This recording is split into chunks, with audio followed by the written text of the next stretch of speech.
Good afternoon, everybody. My name is Shabnam, and today's webinar is about technology and healthcare. Today, we're joined by Saira, our practice manager, and Dr. Mahmood, one of the lead GPs at First Care Practice. So we're going to talk a little bit about how technology is being used in healthcare and the future of technology. So if we start off with a question for Dr. Mahmood. So, Dr. Mahmood, what are your thoughts on the use of technology in healthcare in the past? Yes, Shabby, thank you. That's a very good question. It's interesting how banks and supermarkets have embraced technology, and we all use it ourselves all the time in lots of different aspects of our lives. Healthcare, however, has been a little bit slow in adoption of technology. Quite often that we've used reasons such as clinical governance or lack of engagement as possible explanations as to why that happens. In actual fact, I think we have a situation where you have a need for technology and need to deliver care in a slightly different way.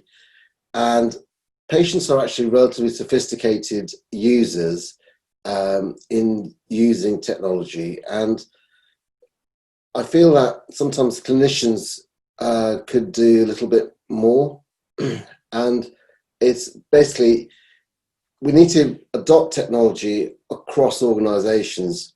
Having one or two individuals who are supporting ideas is less likely to work. So I think having an infrastructure whereby you can learn from different parts of the world, and also having organizations like NHS which help to facilitate some of those learnings of identifying the best technology and then implementing it locally is incredibly helpful. So I think in the past, technology definitely has a role. However, adoption, I think, probably has been the biggest challenge with it. Thank you for that.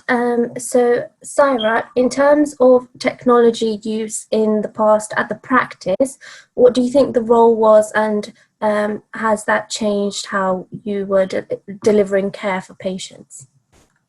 Yeah, I think we've always been an innovative practice and we always try new things. So, we've had a YouTube account, social media, and we've always tried to implement new things. Sometimes they work, sometimes they don't. But we have kind of tried many things in the past here and there. Yeah.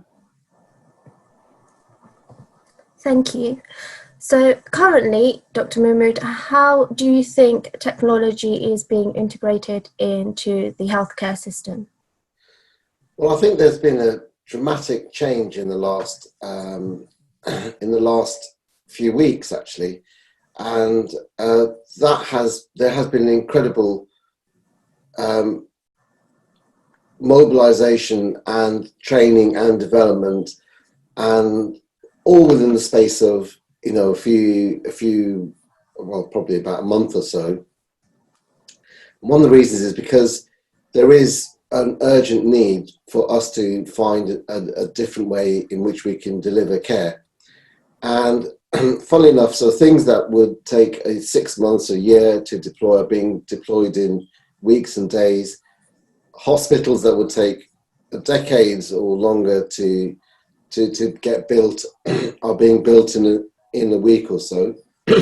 Excuse me. And I think this has been an incredible journey, I think, for globally, because the same sort of sets of challenges remain across the world, and we're all learning from each other, and we're learning, things like remote consultations and even simple things like use of phones and use of apps and supporting one another. All of that has actually resulted in a mushrooming of potential technology available. However, the challenge again still remains around adoption. So if, for example, there can be too much stuff available as well. So I think practices, organisations, healthcare delivery partners need to be careful about which bits of technology that they do decide to use, and patients need to also think about which ones that they want to adopt to their own use. So I think right now there is an awful lot of technology, for want of a better word, available. And interestingly, I think it's often the stuff that provides fairly basic functionality. So there isn't a massive sort of demand for, certainly not within primary secondary care, for robots and the like, but there is video consultations and things that help organisations to deliver things operationally. Thank you for your answer. So leading on from that, Saira, how are you as a practice coping with the current changes and challenges, and how have you been using technology to help during this time, and do your patients find it useful? Thank you. Yeah, I think like Tam mentioned, there's been a lot of changes in the last couple of weeks.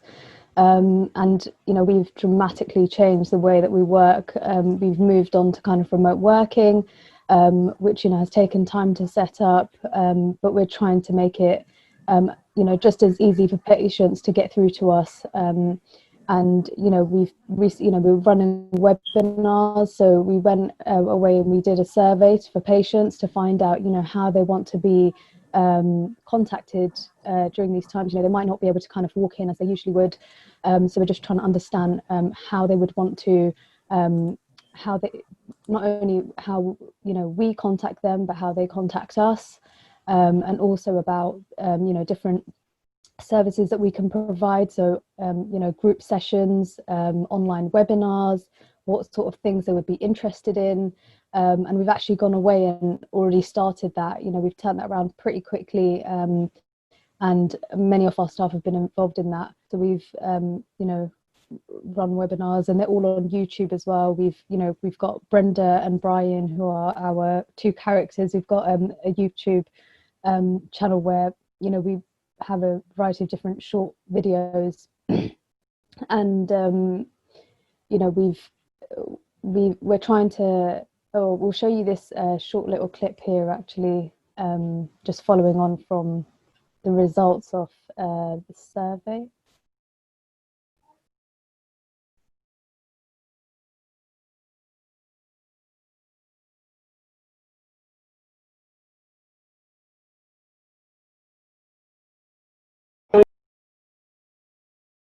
Here for you. We think it's so important to give our patients a voice. So we asked you recently in a survey what you were most concerned about at the moment and how we could help you best. You helpfully told us a bit about yourselves too. So we were able to see what different groups, for example, the elderly or families of our patients want, because of course everybody's needs are different. And wow, what a response we had. We had nearly 2,000 replies to our survey and hundreds of really helpful comments, so thank you so much. So let's take a look at what you said. You want us to keep you updated. You asked if you could go online for services. You asked for information through the website on coronavirus. Some of you wondered how we still get appointments when access is different. And some of you wanted to know how repeat prescriptions work and how medication interacts with coronavirus. We were also excited to see that you're interested in online group sessions, for example, on COVID-19 information, cooking, exercise, and art. Another question we asked was which ways of communication you prefer to use with us. And we found that a lot of you still want to use phone and text message to get in contact with us, but also some want to try Facebook, Twitter, Skype, Zoom, and WhatsApp. So what are we going to do? Well, our staff are working flat out to try and bring you the things you want in the way that you want them. We know that different population groups have different needs, So we will be supporting you in the best way for you. Here are some examples of what we're offering. We'll be sending you updates by text, phone, WhatsApp and social media, whichever channel of communication works best for you. We'll also be doing a series of webinars called COVID-19 Mins, where you can register, join in and ask questions to our clinicians on topics of your choice that you're particularly worried about in relation to coronavirus. We'll be doing regular interactive online sessions on the areas you said you were interested in: cooking, exercise, art, and many more. We really hope you'll be able to make use of some of these services we're offering and enjoy them. Remember, we're very much still here for you, and we're in this together. And guys, you might want to move a little bit further apart, you know, social distancing.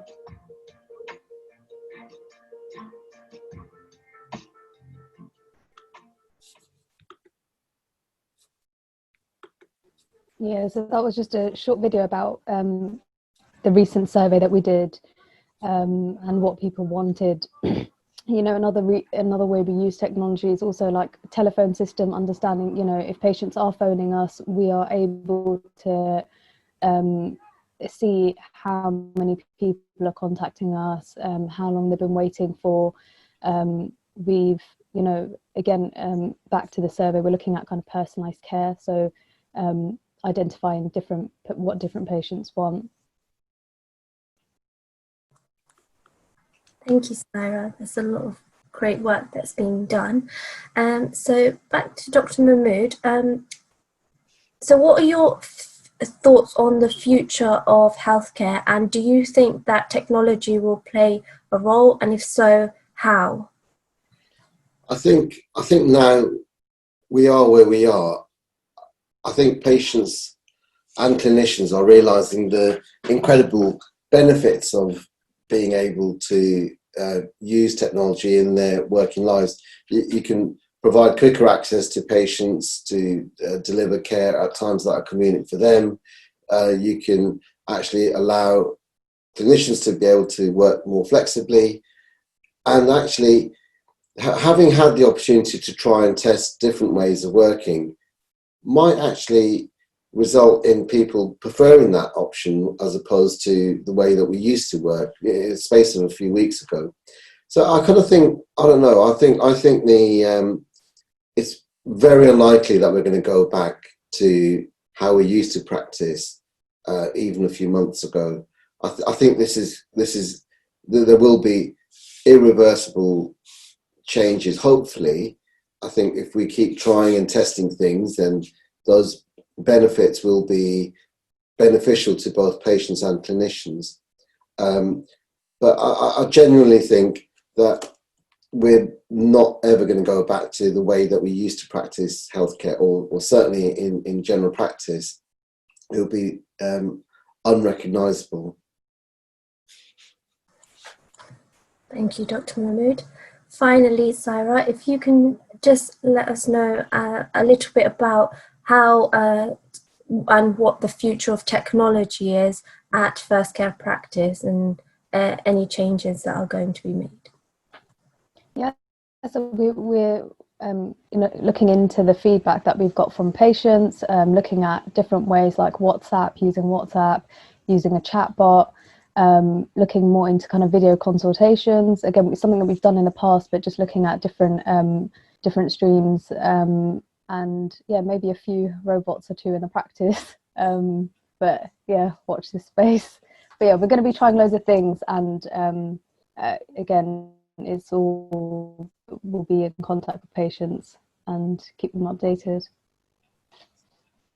And I just want to say thank you to the staff and patients actually for being tolerant and bearing with us whilst we try and test things. They're not always perfect, so at least, but we're not afraid to try new things.